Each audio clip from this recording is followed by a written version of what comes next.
Hi mga kauni, for today's vlog nga guys ay tuturuan ko kayo kung paano pagagalawin yung picture nyo at gagawin siyang video. Yes, okay na okay to kung ikaw is affiliate sa TikTok guys.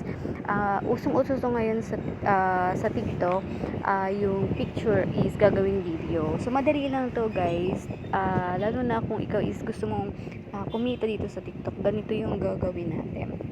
So, pupunta ka lang sa TikTok at kukuha ka lang ng product.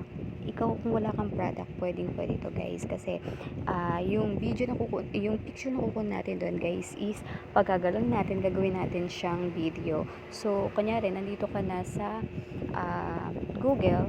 So, hanapin mo lang si Meta AI. Yan yung gagamitin natin guys. So, kunwari, meron ka ng product. So, kunwari lang naman to, gusto mong pagalawin yung picture mo, kahit yung profile mo. So, ayan, punta ka lang dito and then, hanapin mo yung create video. Dapat may nakaready ka ng picture, guys. So, ayan, ilagay mo lang dito yung description or yung prompt na gagamitin mo. Kunwari, ganito. Pwede nyo gayahin yung aking nilagay. Tapos, may add dyan, may plus sign dyan. I-plus sign nyo lang para mapunta tayo dun sa picture or dun sa gallery kung nasan yung picture na gagawin nating video. So, kung ito is napakadali lang nito guys. Ayan. So, kailangan lang is na may ready ka na. Ayan, pag nandito ka na, pimili ka na. Kunyari, ito for example, etong shoes na to, kinuha ko yan sa TikTok. Tapos, binago ko lang yung background. So, tuturuan ko naman kung paano gumawa ng background yan. So, ayan, i-paste natin dyan and i-send na natin. So, mag-generate yan, guys. At yung picture na yan is magiging video dyan.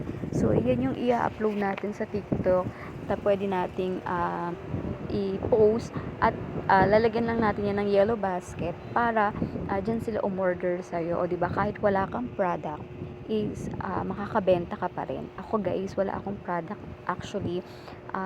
Meron lang akong mga video na ginawang ganyan at grabe guys, kumikita talaga ako dito sa commission dito dahil kahit wala akong product is ginagawa kong video, yung picture. Ayan guys, yung sample.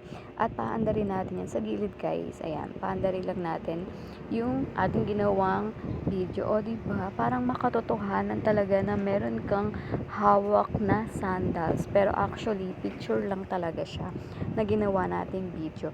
Yun yung ganyang style is pwede nyo na siyang i-upload sa TikTok nyo.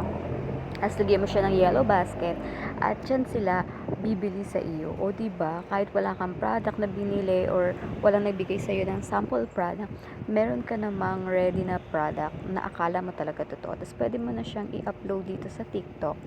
Ayan. So, open lang natin yung TikTok natin. And, pwede na natin yun i-upload. At, pwede ka na dyan kumita, guys. Yun lang.